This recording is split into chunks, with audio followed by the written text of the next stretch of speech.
Did you have anything to do with the death of JonBenét?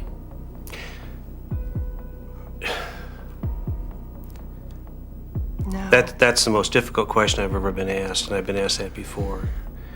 I would have given my life for JonBenét, and I will regret for the rest of my life that I wasn't able to that night. No. To answer the question, no, we did not. John Ramsey has always fiercely denied being the killer. But if he truly is innocent, then who is pulling the strings? Could a hidden force be controlling everything around him? Or is the real author of this tragedy someone close, someone no one ever suspected? Behind the spotlight, something terrifying may be lurking in the shadows. The break in the bond. Before the tragic events of December 25, 1996, the Ramsey family appeared to lead a charmed life, marked by wealth, social prominence, and festive gatherings. On the evening of December 24, 1996, John Ramsey, his wife Patsy, and their children JonBenét and Burke attended a Christmas party at the home of their close friends, Fleet and Priscilla White, in Boulder, Colorado. The gathering, which lasted until around 7:30 to 10:00 p.m., was filled with holiday cheer. Guests recalled the atmosphere as relaxed and joyful, typical of an affluent Boulder celebration. John engaged in casual conversations and showed no signs of distress. According to his account, after the party he drove the family home. JonBenét fell asleep in the car, and he carried her to her second-floor bedroom. Patsy, meanwhile, stayed downstairs with Burke, serving him pineapple and tea, a seemingly mundane moment that would later become a point of forensic intrigue. JonBenét was last seen alive around 10:00 p.m. that night, tucked into bed. From the outside, it all seemed peaceful. But what if that night wasn't as normal as it appeared? Could there have been underlying tensions or secrets masked by holiday joy? The answer may lie in the relationships the Ramseys maintained, and in what their closest friends observed. Fleet and Priscilla White were not mere acquaintances. As members of Boulder's upper social tier, they were deeply embedded in the Ramseys' lives, included in holiday routines, family gatherings, and trusted inner circles. Their Christmas Eve party in 1996 was a reflection of this closeness. But the morning after the tragedy would begin to shift everything. Curiously, when JonBenét was reported missing on December 26, Fleet and Priscilla White were not among the first people John and Patsy contacted. Instead, other friends like the Fernies were called. The Whites didn't appear at the Ramsey house until later in the day. The omission, though subtle at first, took on greater meaning as the case unfolded. When Fleet finally arrived at the house, he descended into the basement, becoming one of the few people, outside law enforcement, to witness the scene firsthand. He was there when John emerged from the wine cellar carrying JonBenét's lifeless body. By all accounts, Fleet was visibly shaken. In the immediate aftermath, Fleet did not accuse or lash out, but he watched. And over the following weeks, his quiet observations transformed into mounting doubt. Unlike the Stines, who remained loyal to the Ramseys and vocally defended them, the Whites began to drift away. What started as concern soon hardened into action. Fleet White penned a public letter to then Colorado Governor Bill Owens, urging the appointment of a special prosecutor, citing lack of progress and potential obstruction in the investigation. This move was not just unusual, it was extraordinary. A once close friend was now publicly questioning the very people he had once embraced as family. In a case where silence often cloaked complicity, Fleet's call for transparency stood out. And yet, what exactly he saw or sensed that changed his view has never been fully disclosed. His testimony to the grand jury remained sealed. His public comments faded. But those who followed the case noticed the shift. Fleet White was no longer an ally. He had become, deliberately and methodically, a quiet critic. Speculation abounds. Some believe that what Fleet witnessed in the house that morning, in John's demeanor, in the discovery of the body, in the inconsistencies of the timeline, left him uneasy. Others suspect he had picked up on tensions beneath the surface long before JonBenét's death. Either way, the change was undeniable. Interestingly, John Ramsey never publicly attacked Fleet White. But in his memoir Death of Innocence, he offers only a brief, detached acknowledgement. Fleet was once a dear friend. Our relationship changed after JonBenét died. That omission, measured, careful, almost surgical, spoke volumes. In media appearances including Larry King Live and televised interviews in the early 2000s, John consistently listed those who had supported his family, the Fernies, the Stines, even distant acquaintances. But Fleet's name never came up. Not once. It wasn't forgotten. It was erased. A deliberate omission. In a case where every detail was scrutinized, that absence meant something. John didn't fight Fleet. He severed the relationship quietly, as if to limit damage. It was a calculated move, a controlled burn. Fleet, after all, had been inside the house. He had seen Patsy that morning. He had stood at the foot of the basement stairs. If he began to publicly doubt their story, it wouldn't just cause embarrassment. It could collapse the entire foundation of the Ramsey narrative. And so, Fleet White became a liability, not because of what he said, but because of what he knew. In contrast to the Stines, who defended and shielded the Ramseys, even impersonating law enforcement. According to some reports, the Whites demanded accountability. They weren't content to preserve appearances. They wanted answers. Which leads us to critical, lingering questions. Why did Fleet White, once one of John's closest friends, turn away? What exactly did he witness in the Ramsey home that morning? Why has his grand jury testimony remained sealed for nearly 3 decades? Could John Ramsey have had influence within the legal system? Perhaps even connections to members of the grand jury? Whether Fleet was protecting someone else or protecting himself remains unknown. But what is clear is that his shift marked a turning point in the case. He was no longer just a background figure. He became a silent counterweight to the Ramseys' carefully controlled public narrative. And in a case defined by secrets, misdirection, and public performance, Fleet White's silence may be the most revealing clue of all. Because sometimes silence isn't protection, it's a warning. Among the constellation of figures orbiting the Ramseys' social sphere in Boulder, Susan and Glenn Stine held a particularly visible position, though notably, their proximity to the family stemmed more from Patsy than from John. Susan wasn't just a name on a guest list. She was an extension of Patsy's daily rhythm, a constant presence whose involvement blurred the lines between casual friendship and emotional enmeshment.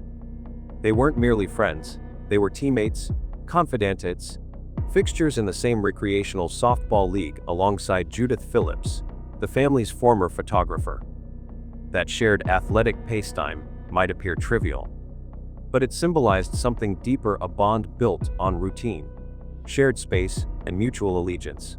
In suburban social hierarchies, such circles tend to close ranks. Susan was inside that circle. Glenn Stine, by contrast, occupied a quieter place in the Ramsey orbit.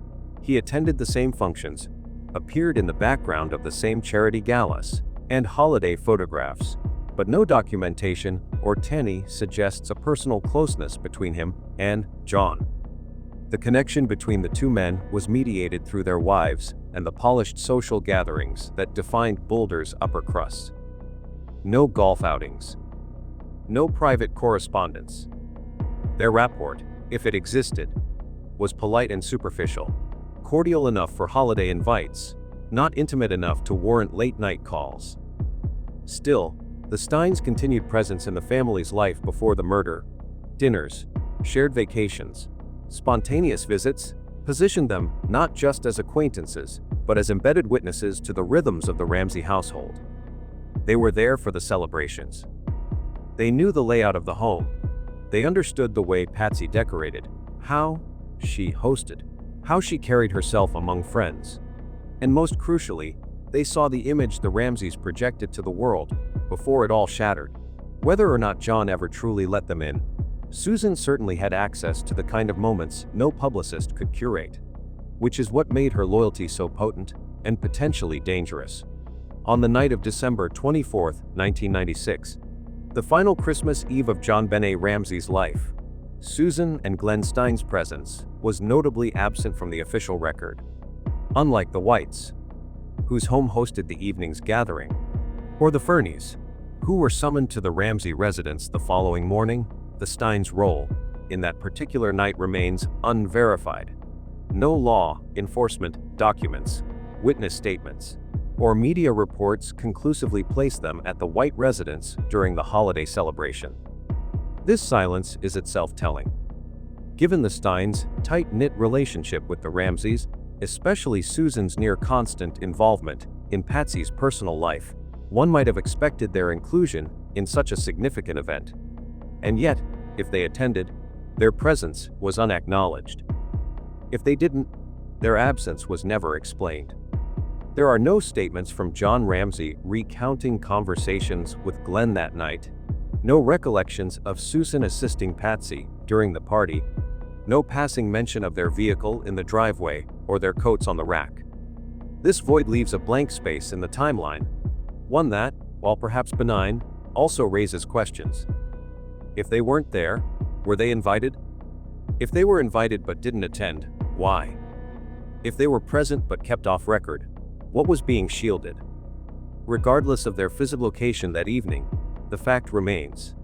In the key documented hours leading up to JonBenét's death, the Stines were nowhere in the official narrative. And for a couple so intimately involved with the Ramseys before and after the tragedy, that omission stands out.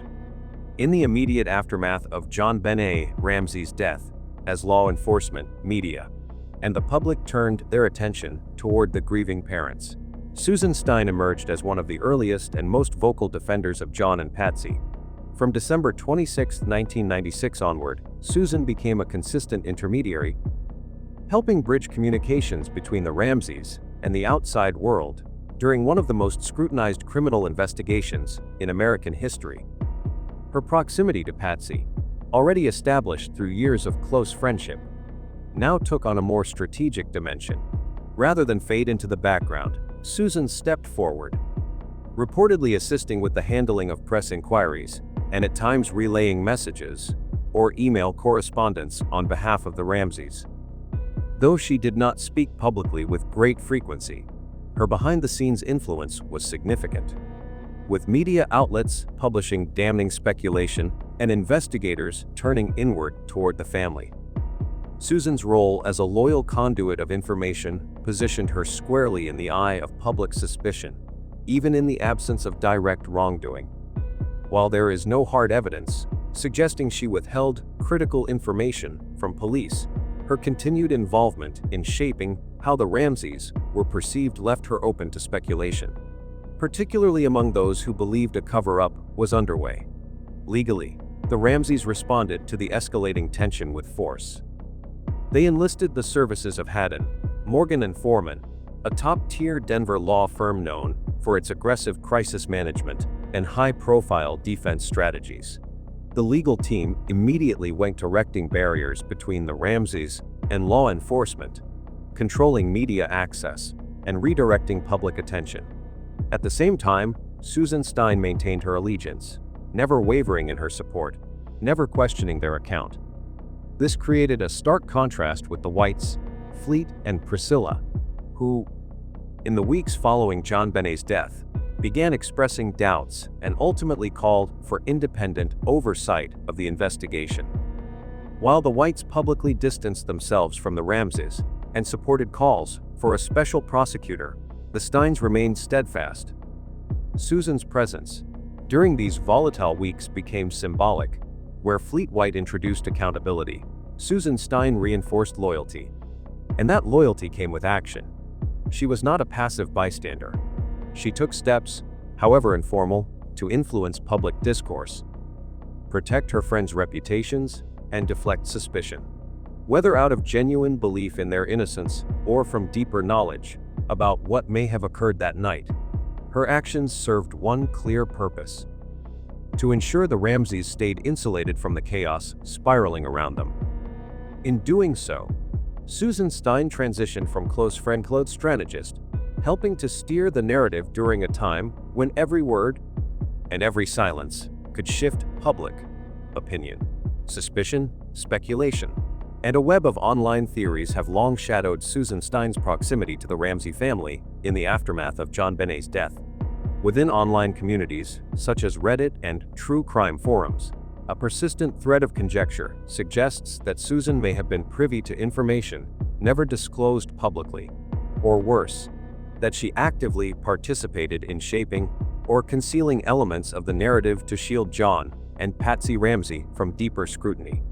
These suspicions stem not from direct confessions or hard evidence, but from a pattern of behavior, her unusually close bond with Patsy, her readiness to speak on the Ramseys' behalf, and her bold move impersonating Boulder Police Chief Mark Beckner via email between 2000 and 2003, a stunt which many viewed not as satire, but as calculated misinformation. That act alone fueled theories that Susan was not just a bystander defending her friends, but a potential agent of narrative control, willing to blur ethical and legal boundaries to protect the Ramseys. Yet, despite these speculations, there has never been a formal accusation, much less a criminal charge, directly linking Susan Stine to the crime or to obstruction of justice. No sworn testimony of hers has been made public, and thereon lies a deeper tension, because in a case that has drawn in hundreds of witnesses and generated thousands of documents, the absence of Susan's voice from public records is conspicuous. Her communications with the police, if any, remain sealed. Her potential interviews with investigators, if they occurred, have not been released. And her role during those critical early days, living with the Ramseys, helping coordinate communications, reportedly running interference with the media, has never been fully scrutinized under oath or legal examination. For many observers, this silence is not benign. It raises unsettling questions about whether investigative authorities deliberately avoided pressing too hard on someone within the Ramseys' inner circle. Could her statements have contained information damaging to the family's legal strategy? Did connections, privilege, or institutional pressure lead to her testimony being sidelined or buried? We cannot say with certainty what Susan Stine knew, what she did, or what she may have chosen not to say. But in a case where even the smallest contradiction has been dissected for decades, the absence of her full, sworn account continues to feed the idea that behind the veil of public tragedy, a deeper network of protection and influence may have been at play. And until those records are released, if ever, the question will remain unanswered. What did Susan Stine know, and why has it never been heard? At the edge of truth. Figures orbiting the Ramsey family before the murder, few held a more intimate visual record of their domestic life than Judith Phillips, a professional photographer and longtime friend of Patsy Ramsey. Judith was more than just a casual acquaintance. She was embedded in the family's social rhythm, sharing afternoons on the softball field with Patsy and Susan Stine, and often photographing JonBenét during her pageant performances and posed family portraits. Her lens, quite literally, framed the image the world would come to know of the Ramsey household.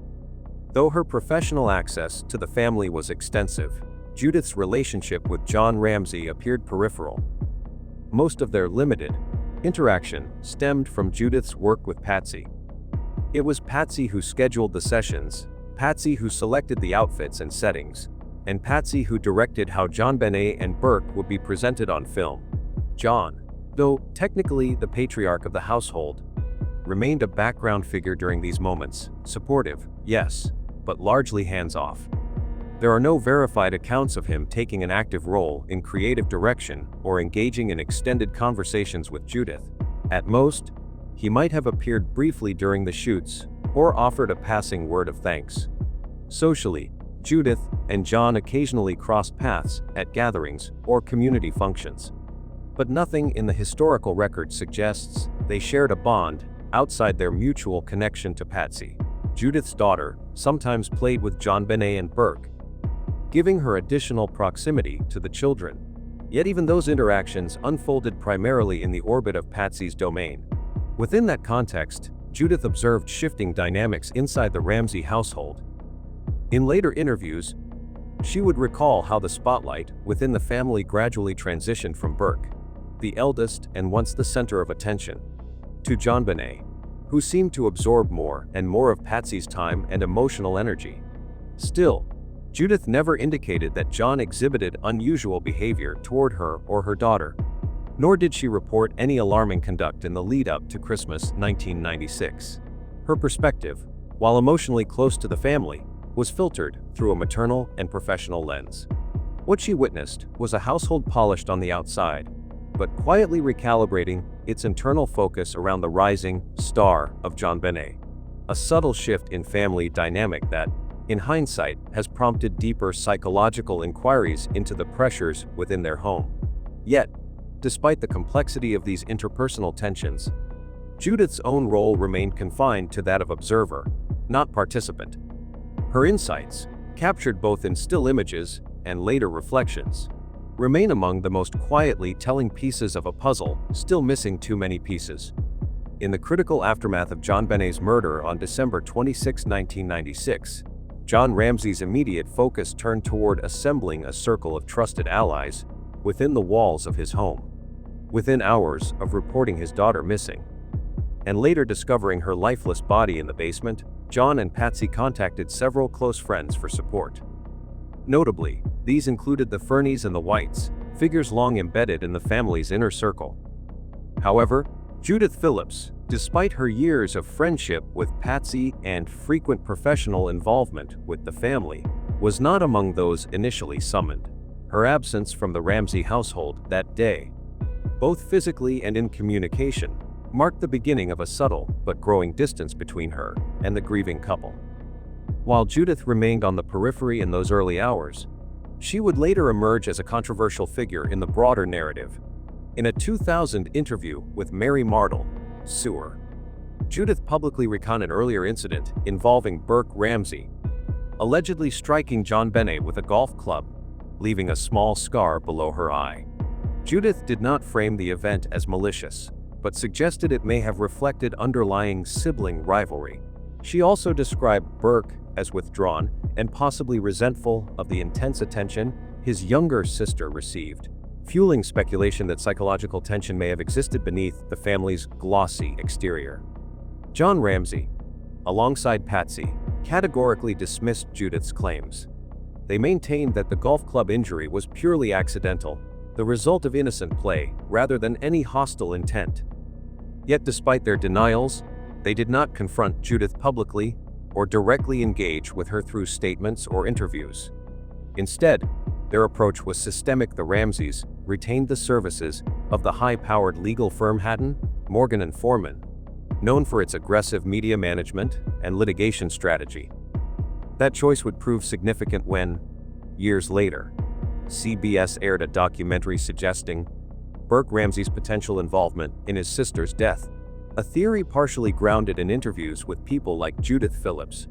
In response, the Ramseys launched a defamation lawsuit against CBS and its production partners, seeking $750 million in damages.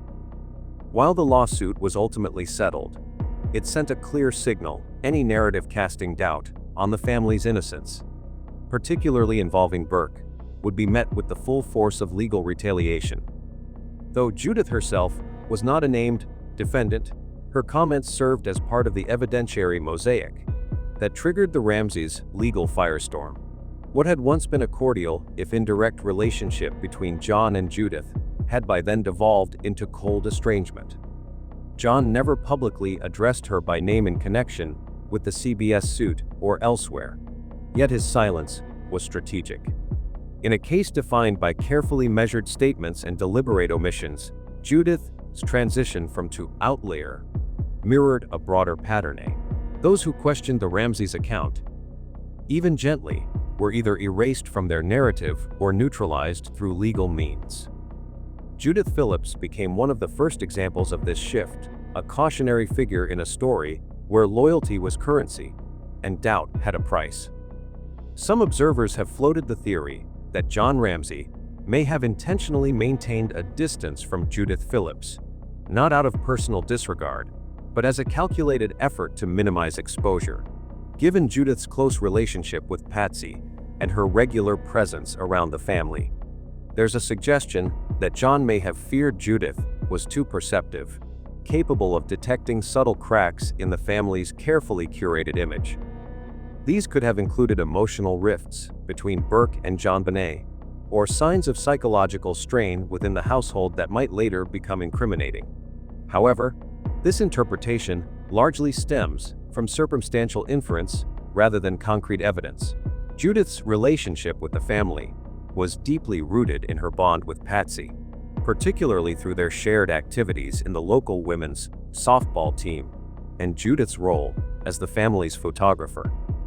Most of her interactions, both personal and professional, were funneled through Patsy, not John. Thus, the absence of a strong one-on-one relationship with John may reflect the natural division of social roles within the family, rather than any premeditated distancing. In terms of verifiability, this hypothesis ranks low. There are no documented attempts by John to sideline Judith, nor any indication that he regarded her as a threat. The lack of direct engagement seems more reflective of his secondary role in Patsy's social endeavors than of any strategic intent to suppress potential information leaks. A more nuanced theory suggests that John Ramsey, due to his demanding work schedule and frequent absences, may have simply overlooked warning signs that Judith, and perhaps others, quietly observed.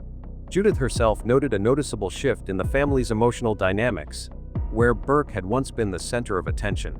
JonBenét's rising fame and her mother's intense focus on pageantry may have fostered an environment ripe for sibling resentment.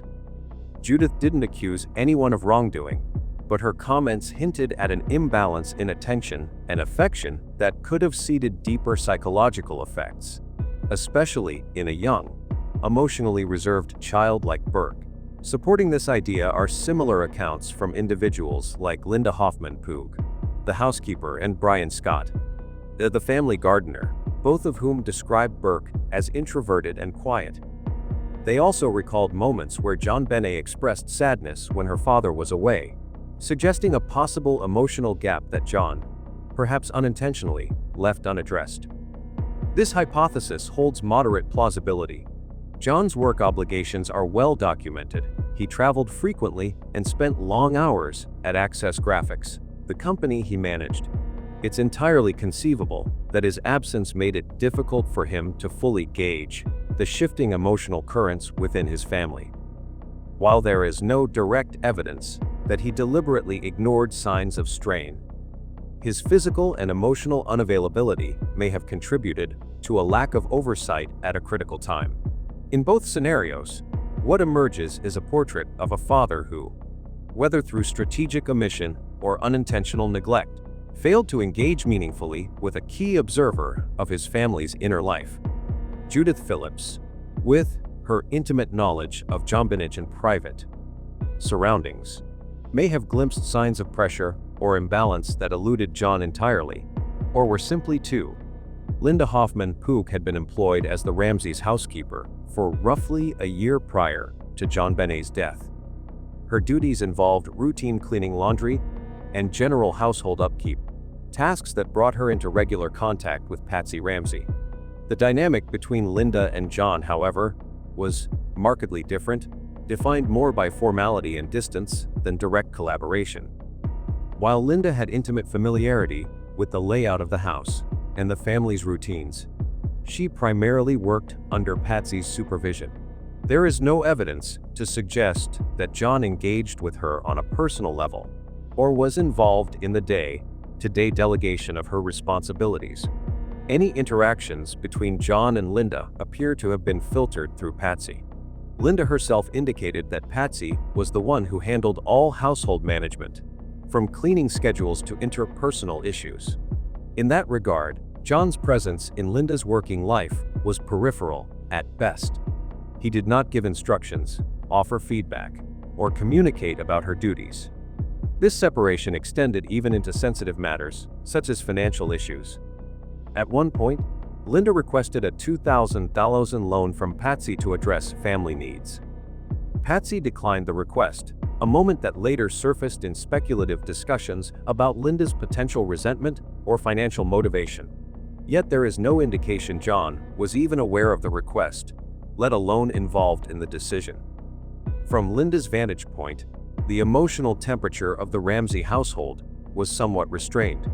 She described Burke as quiet and withdrawn, and noted that JonBenét often seemed more expressive, particularly around her mother.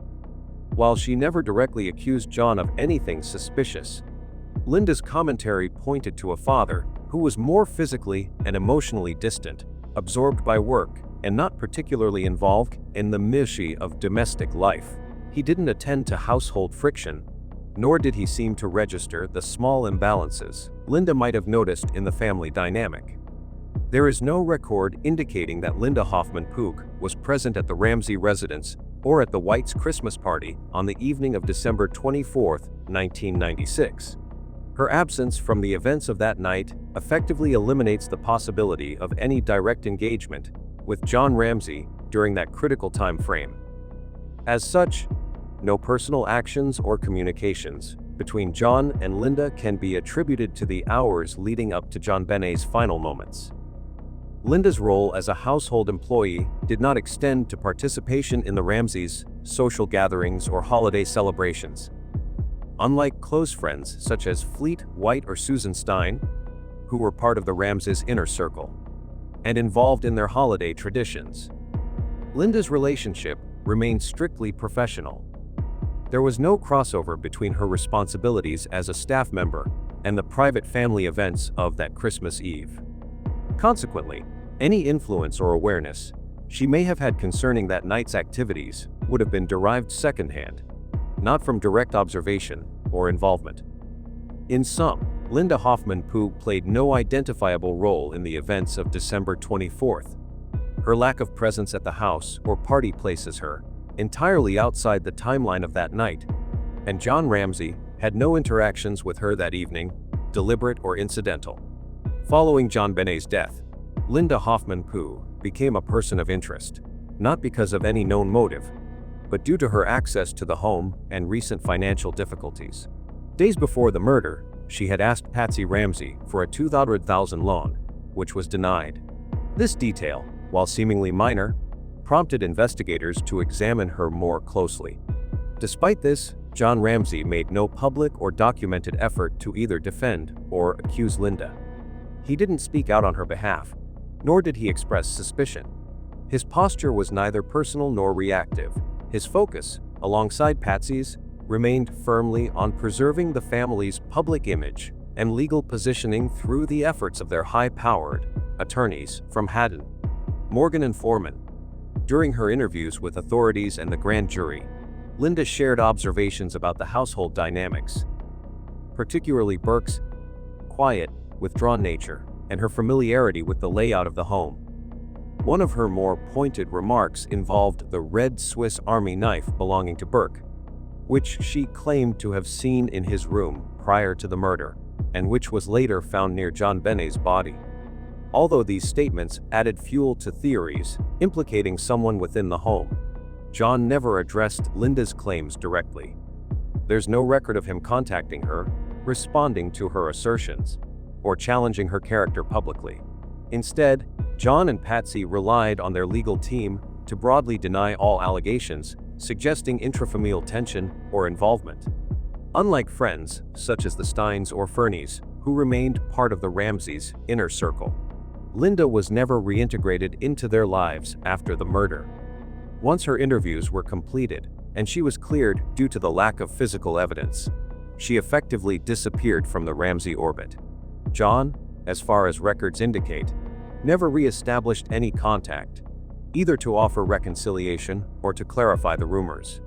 Whatever professional relationship had existed prior to JonBenét's death was quietly severed, with no indication that John viewed Linda as either an ally or a threat. Her role in the case lingered only through transcripts and secondhand commentary, never through ongoing confrontation. In the end, John Ramsey's stance toward Linda Hoffman Pook mirrored his overall post-crisis strategy: respond through legal channels, avoid direct personal entanglements, and manage the narrative from a distance. It was calculated, restrained, and ultimately effective in shielding him from any escalation with a former employee who had, however briefly, been pulled into the eye of one of America's most scrutinized tragedies. some have speculated that John Ramsey may have been aware of Linda Hoffman Poog's request to borrow $2,000 from Patsy shortly before JonBenét's death, and chose not to get involved. According to this theory, by consciously avoiding the situation, he created emotional distance and sidestepped a potential risk, especially if tensions existed beneath the surface. The idea follows that Linda's financial dissatisfaction, coupled with a perceived lack of empathy, could have fostered resentment, potentially making her vulnerable to suspicion or retaliation. However, this theory rests on assumptions rather than evidence. There is no official record or testimony confirming that John ever knew about the loan request. Linda's communication was primarily with Patsy, and nothing in her interviews suggests any hostility toward John specifically. She never accused him of mistreatment, nor did she imply he was dismissive or cold. The alleged motive is retroactively assigned, without direct connection to John's conduct. Therefore, while it introduces an angle rooted in emotional neglect, the credibility of this theory remains weak, an inference more than a conclusion. Another line of speculation proposes that John, though not directly involved in day-to-day domestic management, may have implicitly depended on Linda Hoffman Poog's discretion to help maintain the outward appearance of a stable, successful household. In her role as housekeeper, Linda had extensive knowledge of the layout, routines, and interactions within the home. Observers suggest that John may have trusted her silence, consciously or otherwise, as a way to ensure that internal conflicts, particularly involving Burke or stress within the marriage, would remain private. But the theory falters when examined against post-crisis developments.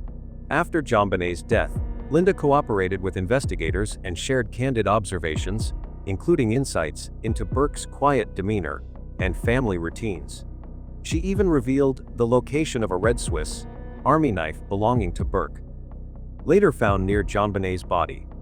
These disclosures indicate that Linda was not protecting the Ramseys out of loyalty or instruction. There's no evidence John ever asked her to remain quiet, nor that he positioned her as a gatekeeper for image control. In reality, John's interaction with Linda appears minimal, both before and after the tragedy. While she functioned within the household, their connection lacked the intimacy or communication necessary to support this theory. The notion that he passively relied on her silence fits a narrative of image curation, but lacks substantiation. The invited threats. The circle of relationships surrounding John Ramsey and the Ramsey family as a whole has always been a contentious issue in the JonBenét Ramsey case, with the realization that they not only invited those who supported them, but also individuals who may have posed a threat to JonBenet. Bill McReynolds, a retired journalism professor from the University of Colorado in Boulder, was one such figure whose presence in the Ramsey household raised questions. At approximately 67 years old, during the time of the crime in 1996, McReynolds was a familiar face in the community, often donning the role of Santa Claus at local events, including the Ramsey family's Christmas parties in 1994, 1995, and 1996. His jovial persona and festive role endeared him to many, but his close connection to the family would later place him under scrutiny in one of America's most infamous unsolved cases. McReynolds was personally invited by Patsy Ramsey to play Santa Claus at their lavish Christmas gatherings, a role that brought him into the inner circle of the Ramsey household. His interactions with JonBenet were particularly notable. The 6-year-old beauty pageant star gifted him vials of glitter, which she called fairy dust, during the Christmases of 1995 and 1996. McReynolds cherished these gifts, even referring to them as a source of luck during his heart surgery in the summer of 1996, and later requested that the glitter be mixed with his ashes after his death. This bond with JonBenet, while seemingly innocent, painted a picture of a man who was more than just a hired performer. He was someone who knew the family's home, routines, and perhaps even their vulnerabilities. His familiarity with the Ramsey residents, gained through attending these festive events, made McReynolds a figure of interest when JonBenet was found murdered in the family's basement on December 26, 1996. The absence of clear signs of forced entry into the home fueled speculation that the perpetrator was someone already acquainted with the family, and McReynolds fit this profile. His death in 2002, at the age of 72, from a heart attack, ended any possibility of further questioning. But his role as a potential suspect lingers in discussions about the case, shaped by his unique connection to the Ramseys and the unanswered questions surrounding his presence in their lives. Notably, a Christmas card, allegedly given to JonBenét by McReynolds, bearing the cryptic message, "You will receive a special gift after Christmas," was reportedly found in the Ramseys' trash, according to a prosecutor's claim, though this detail remains unverified. The card's ominous tone raised eyebrows, suggesting a deeper connection to the tragedy. Furthermore, McReynolds' behavior at JonBenét's funeral intensified scrutiny. He returned a vial of glitter, gifted to him by JonBenét, which he called fairy dust, to Patsy Ramsey, avoided eye contact, and abruptly declared his retirement from playing Santa Claus. This odd interaction left both the Ramsey family and attendees questioning his motives, with some interpreting it as a sign of guilt or suspicion toward Patsy herself. The Ramsey family's own doubts about McReynolds further cemented his status as a suspect. In his book and interviews, including one with Katie Couric, John Ramsey described McReynolds as a legitimate lead that warranted investigation, while Patsy openly expressed suspicions about him.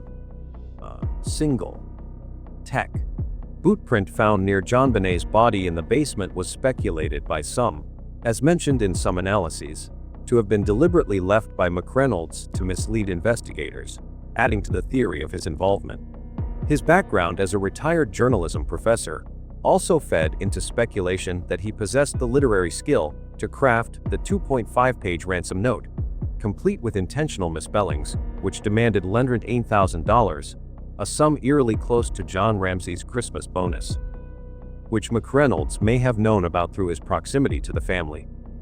Some theories painted McReynolds as a cunning figure who meticulously planned the crime, hiding in the house and executing it in a mere 10 minutes, leaving behind just enough misleading evidence to confound authorities. Despite these suspicions, significant evidence worked to clear evidence name. DNA found on JonBenét's clothing did not match his, a critical factor that led to his official elimination as a suspect. His alibi, though questioned for relying solely on his wife's claim that they were home the night of the murder, was never disproven. At 67 years old, McReynolds was described as frail, casting doubt on his physical ability to carry out demanding actions like climbing through a basement window, navigating the Ramseys' multi-level home, or delivering the severe skull fracture that JonBenét suffered, as noted in another video source. No physical evidence, such as fibers from his Santa Claus costume, was ever linked to the crime scene, further weakening the case against him. The intense public and media scrutiny took a heavy toll on McReynolds, prompting him to leave Boulder in 1998 for Cape Cod, where he abandoned his beloved Santa Claus role, a role that had once defined his community presence. The ordeal deeply affected him emotionally, leaving a lasting impact on his life until his death in 2002. Not only McReynolds, they even found more suspicions from those related to him. Janet McReynolds, the wife of Bill McReynolds, was a figure whose involvement in the JonBenét Ramsey case stirred suspicion due to her proximity to the Ramsey family and a peculiar coincidence from her past. A playwright and award-winning journalist, Janet accompanied her husband to the Ramsey family's Christmas parties, where he played Santa Claus, making her familiar with both the family and the layout of their Boulder home. This familiarity also placed her in the orbit of suspicion when JonBenét was found murdered in 1996.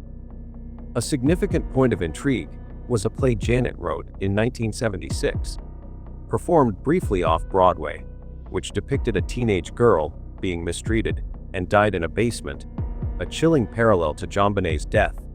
This coincidence caught the attention of investigators and the Ramsey family, particularly Patsy Ramsey, who openly expressed doubts about Janet's potential involvement in an interview. Her claim that she and Bill were home on the night of the murder served as his alibi, But this statement was met with skepticism due to its lack of independent verification. Despite these suspicions, no physical evidence tied Janet to the crime scene, and DNA found on JonBenét's clothing did not match hers.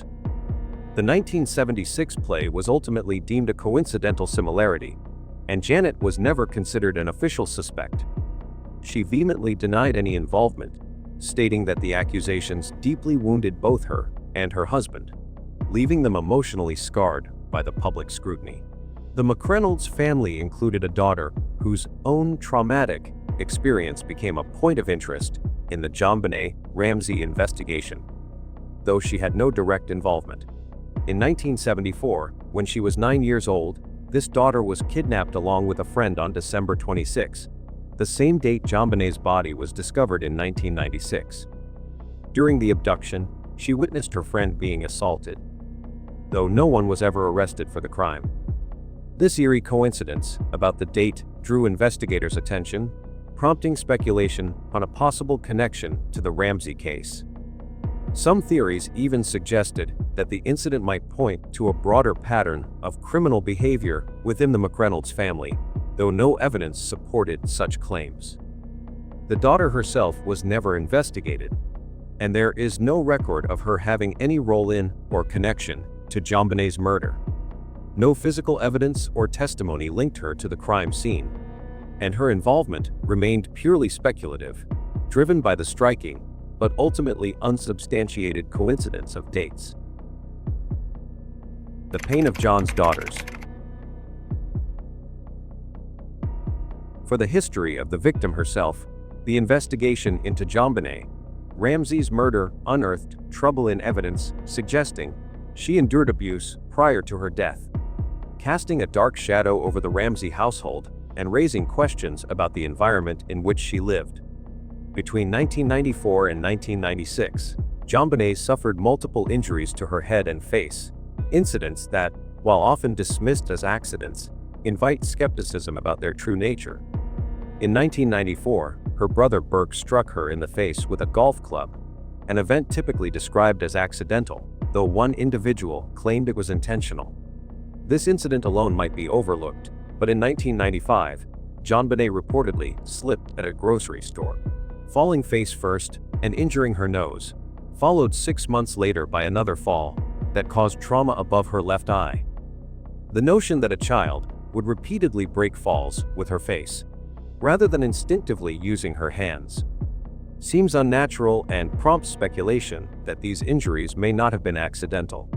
Such a pattern of trauma to the head and face suggests a potentially abusive environment within the family, with John Ramsey as the patriarch at the center of scrutiny regarding parental oversight and possible involvement. Adding to these concerns is the unusually high number of visits JonBenét made to her pediatrician, Dr. Biff, totaling 33 in the 3 years before her death, an average of over 10 visits per year, far exceeding what is typical for a healthy child. Among these, 5 visits were specifically for vaginitis, a condition that can be associated with abuse. The absence of internal examinations by the pediatrician raises questions about whether these symptoms were adequately investigated, particularly given their frequency. On December 17, 1996, just 8 days before JonBenét's murder, Patsy Ramsey made 3 calls to the pediatrician's office between 5 and 6 p.m., an action unlikely to stem from routine ailments like a cold or sore throat for an experienced mother. These calls likely related to another episode of vaginitis, prompting Patsy to seek answers and possibly demand a pelvic exam, which could have risked exposing evidence of abuse. The prospect of such an examination, especially following the family's return from a trip to Charlevoix and a cruise on the Big Red Boat, may have heightened fears of discovery, providing a potential motive for the crime. The autopsy conducted on December 26, 1996, by Dr. John Meyer, the Boulder County medical examiner, provided stark evidence of prior abuse. Meyer reported to Detective Linda Arndt that JonBenét had injuries consistent with previous digital penetration. This finding was corroborated by Dr. Andrew Sirontak from Denver Children's Hospital. In September 1997, a panel of 6 medical experts, including leading specialists in child abuse, reviewed the autopsy report, photographs, and tissue samples. They noticed a clear abnormality, something a normal 6-year-old girl wouldn't have. They agreed that the evidence pointed to both acute and chronic abuse. A forensic pathologist, in a separate assessment, concurred with these findings. However, 2 dissenting voices emerged. One expert stated a need for more information to reach a conclusion, while another argued that physical findings alone could not definitively confirm abuse, a claim sharply contested by peers. These medical findings strongly suggest JonBenét was a victim of ongoing abuse, with John Ramsey implicated as a potential perpetrator due to his central role in the household. Physical evidence from the crime scene further complicates the narrative. Fibers from cotton gloves were found on 2 pieces of wood, possibly parts of a paintbrush used in the assault, explaining the absence of fingerprints and indicating an attempt to cover up the crime. Fibers from Patsy Ramsey's jacket were also present, suggesting she may have been at the scene, though suspicion primarily falls on John for orchestrating the assault in the basement before JonBenét was redressed and strangled. It is posited that John was aware of prior abuse, whether or not he was directly responsible, and the murder may have been a desperate act to conceal this history, particularly with a pelvic exam looming that could have exposed the truth to authorities. Additionally, both JonBenét and Burke exhibited bedwetting beyond the age of toilet training, a symptom often linked to stress or abuse within a dysfunctional family environment. While not definitive proof, this behavior reinforces the picture of a troubled household. The cumulative evidence, recurrent injuries, frequent medical visits, autopsy findings, and crime scene fibers points to a disturbing pattern of chronic abuse, with John Ramsey's potential involvement underscored by his authority in the family and the dire consequences he faced if this scandal were revealed. The investigation also prompted authorities to delve into the broader history of the Ramsey family, including the life and death of Elizabeth Ramsey, John Ramsey's eldest daughter from his first marriage. Beth, born in 1969, met a tragic end in 1992 when she perished in a car accident at the age of 23. The circumstances of her death, initially considered unrelated to JonBenét's case, came under scrutiny by the Boulder Police Department following the 6-year-old's murder. Detectives began probing whether Beth's accident held any clues to a pattern of dysfunction or abuse within the Ramsey family, extending their inquiries to her friends, including sorority sisters, to uncover any allegations of child abuse involving John Ramsey or other family members. This investigation into Beth's past was driven by the suspicion that the Ramsey household might have concealed a history of mistreatment, potentially linked to the events surrounding JonBenét's death. While no definitive evidence emerged from these inquiries to confirm abuse, the renewed focus on Beth's life raised unsettling questions about the family dynamics and John Ramsey's role as a father. Among the most probative claims regarding Beth Ramsey were unverified reports suggesting she had endured abuse at the hands of her father, John Ramsey, and possibly others. According to an unsubstantiated post on an online forum, Beth sought therapy following a suicide attempt, during which she reportedly recovered memories of being abused. These memories allegedly implicated John Ramsey and others, though no specific individuals beyond him were named. It was further claimed that Beth had begun confiding in friends about these experiences and had distanced herself from her father, cutting off contact with him shortly before her death in 1992. These allegations, however, lack corroborating evidence, and their absence of verifiable sources demands cautious consideration. The possibility that Beth experienced aligns with broader suspicions about the Ramsey family, but without concrete documentation. Such claims remain speculative. Nonetheless, the mere existence of these allegations fueled speculation that John Ramsey's relationships with his children might have been marred by a hidden history of mistreatment, a notion that gained traction in the context of JonBenét's murder. One of the more unsettling, tangible details surrounding Beth's memory was shared by Linda Wilcox, a former housekeeper for the Ramseys. According to Wilcox, John Ramsey kept a large college-style picture frame filled with photos of Beth throughout her life, from childhood to her time as a cheerleader, not in a common or commemorative space, but in his private bathroom. Initially, the frame was not even hung. It was wedged between a sunken bathtub and the wall, resting on the floor in a damp area, as if placed there without intention of display. It was only after a flood damaged the house that the picture was finally mounted on a wall, but still within the bathroom. Wilcox found this behavior deeply unusual, remarking that it struck her as bizarre and unsettling. Who keeps a picture of their dead kid in the bathroom? She recalled thinking. While not incriminating on its own, this choice of placement suggested, at minimum, a complicated and potentially repressed emotional connection between John and Beth. A connection that some believe may reflect deeper psychological patterns within the family. Another piece of evidence pointing to potential function within the Ramsey family was the issue of bedwetting among John Ramsey's children.